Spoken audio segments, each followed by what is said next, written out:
Isang araw paggising mo, 30 ka na. Samantalang parang kahapon lang ay 20 ka.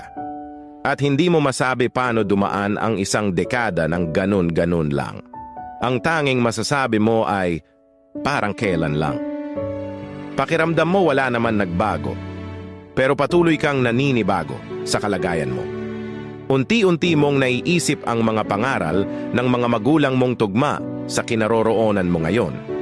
Lahat ng kahapon ay aral sa buhay mo.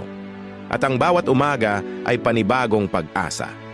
Kaya huwag kalimutang i-enjoy ang buhay habang itinatama mo ang mga bagay kung saan ka sumablay at unti-unting lasapin ang success na meron ka. Dahil bukas, 40 ka na. Parang kailan lang.